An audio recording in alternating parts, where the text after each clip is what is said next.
county treated Harold as if he had no family and went to court seeking power to make financial decisions on his behalf. In court, the county portrayed Clay as his roommate instead of life partner.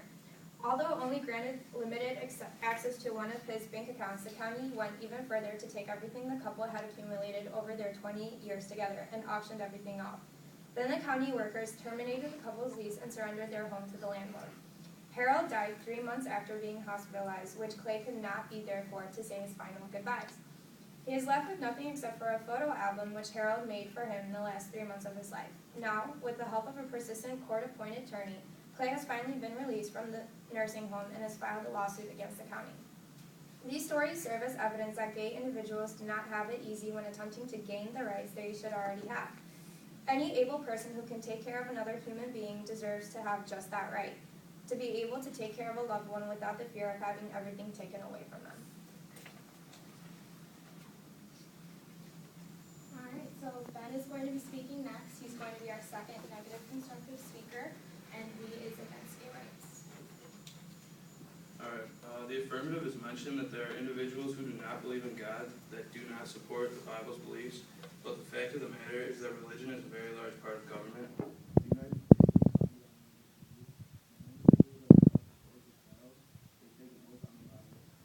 They pledge to God that they will not commit perjury. Why is this any different? Furthermore, our currency provides us with the motto, "In God we trust." Religion has impacted decisions in government, and this one is no different. We have provided evidence that not all individuals who are homosexual want to get married because they feel it is wrong. Yes, we only provided one example, but that is just a starting point. There are other individuals in this country that feel the same way, and there are many individuals that believe that same-sex sexual relations and marriage are considered sins. Religion is so entrenched in our government, you cannot just pass laws because we are a more liberal generation. In addition to religion being important, the fact of the matter is that children need both a mother and a father. There are obviously going to be people who oppose gay marriage and people who are for gay marriage, while people refuse to see the other point of view, and that's the point of view of the child. According to Van Gen, same-sex marriage means same-sex parenting, and same-sex parenting means that a child must miss out on either a mother or a father. There are obviously going to be tragic situations where a child cannot have both a mother and a father, such as death or desertion of a parent, but that is not the situation we would ever wish upon a child, and that is not a situation that any government should inflict upon a child. Yet legalizing same-sex marriage will inflict that deprivation. That is why it is wrong, and that is why all laws are wrong that permit single parents or same-sex couples to obtain a child by IVF, surrogacy, or adoption. Take, for example, when a lesbian couple decides to create a child, say a little boy. These two women have created a baby with no father, only a mother and another woman. Their assertion is that a dad does not matter to this child. Such assertions force us to choose between giving priority to children's rights or to homosexual adult rights. For as long as people can remember, arguments frame the gay marriage debate solely in terms of the emotional needs of adults, ignoring the child's point of view. According to Van Gen, marriage is not a fad to be touched to shape according to social norms. The father of modern anthropology, Claude Levi-Strauss, called marriage a social institution with a biological foundation. Marriage throughout history is society's effort to reinforce this biological reality, male-female offspring. All our ceremonies and laws exist to buttress nature, helping bind a man to his mate for the sake of every child that they might create. Not all marriages do create children, but they typically do, and the institution exists for the typical case of marriage. Homosexual relations cannot create children or provide a child with natural role models. Such relations are important to the individuals involved and demand neighborly civility, but they do not meet nature's description for marriage. Now, both sides will be partaking in the 2-minute crossfire again. And time is starting now. How does Ms. Tushnet's story apply to non-religious individuals? This country is founded by Christians. As I was saying before, it's just on Christian principles. And therefore, if you look at those principles, you have to pay attention to what the Bible says about homosexuality, which, as cited in our previous evidence in Corinthians, that homosexuality is morally wrong. Until enough people agree to uproot these integrated principles, that has to be how it is. was the evidence pointing to the Bible?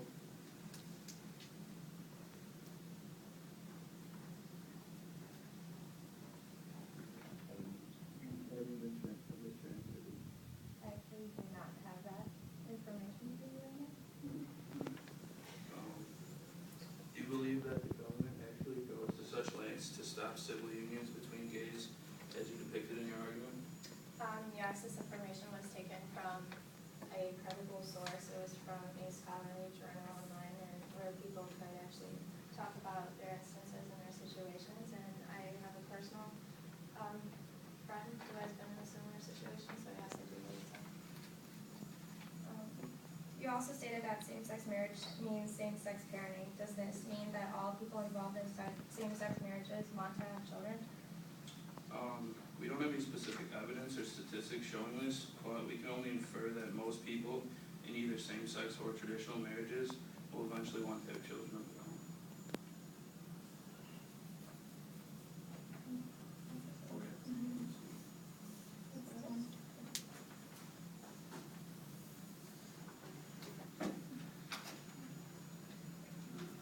Alright, so now Michael's going to be speaking. He's going to be doing the first affirmative rebuttal. So he'll be combining different aspects of both Anna's and his own speeches together in order to refute the against arguments. The affirmative side should win this debate because the United States is developing into a country that is more gay friendly. More people in the country than ever before are becoming supportive for gay rights. The amount of people who support these rights has steadily been rising since the 1980s. Like I said, 1/4 of the population had any friends or acquaintances that are homosexual, while today 2/3 of Americans know someone who is gay or lesbian.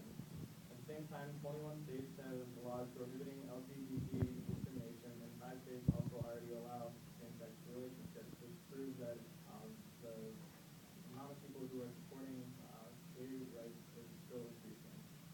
The current goal here, like we said, is to get Illinois State campus to begin being more open-minded and considerate about those that are different. The government and public have currently been denying them of rights, and they ought to have what is written in the Constitution. This is not what our country stands for, and this is not how individuals who live in the United States should be treated. To say that gay rights are all wrong by the hand of God is irresponsible, and for many reasons, that is so. Not every homosexual or even heterosexual individual is religious. To say that God says that it's not allowed is restrictive and oppressive in nature.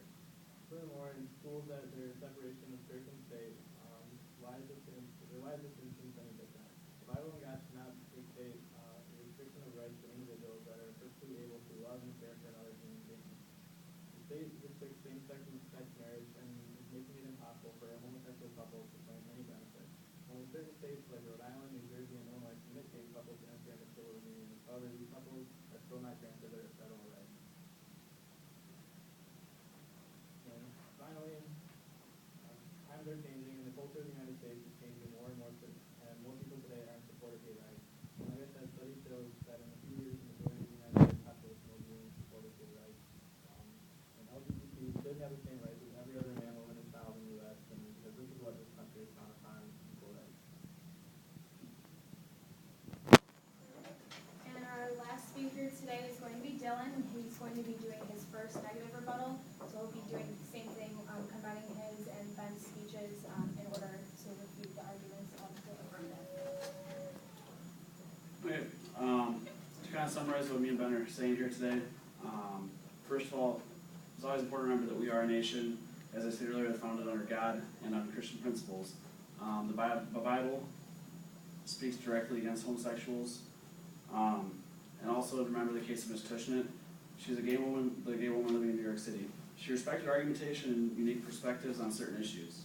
She also admired that a group had acknowledged. She admired others and acknowledged that they only had to make personal sacrifices in order to avoid those consequences and live life properly. Ms. Tushnet has remained a very proud gay woman.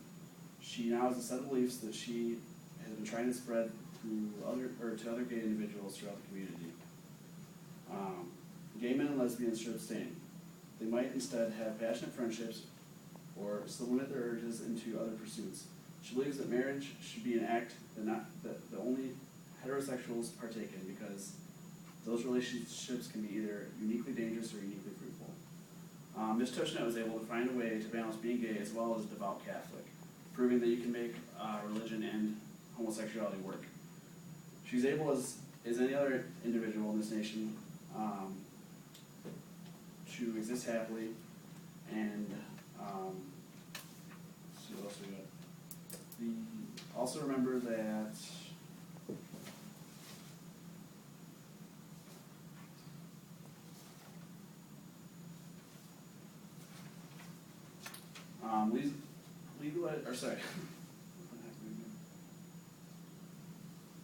children also, something important to remember, that they need both a mother and a father. People refuse to see the other point of view, and that's the point being the point of the child. Same-sex parenting means the child will miss out on either a mother or a father guaranteed. Legalizing same-sex marriage will inflict that deprivation on many children across these marriages. For as long as people can remember, arguments always frame the gay marriage debate solely as terms of emotional needs of adults, what's fair to different adults, but no one really considers what's fair to the children. Marriage throughout history is society's effort to reinforce this biological reality, male, female, and offspring. Homosexual relations do not meet nature's job description for marriage. Thanks. All right, so that's the conclusion of the debate. Right now, we're going to open up the floor for any questions that you would have for our debaters. Do you understand LGBT? What does the T stand for? Transgender. Anyone else?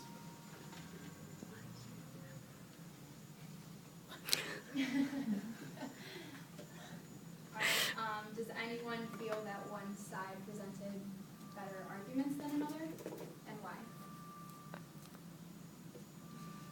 And They won't be offended. All right, fine. I like the firm a little better just because I'm on their side, I guess, so I thought their points were a lot more valid. Sorry, no offense, guys.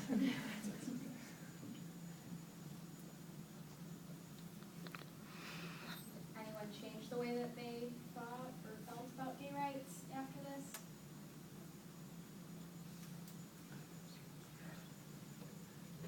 It's okay.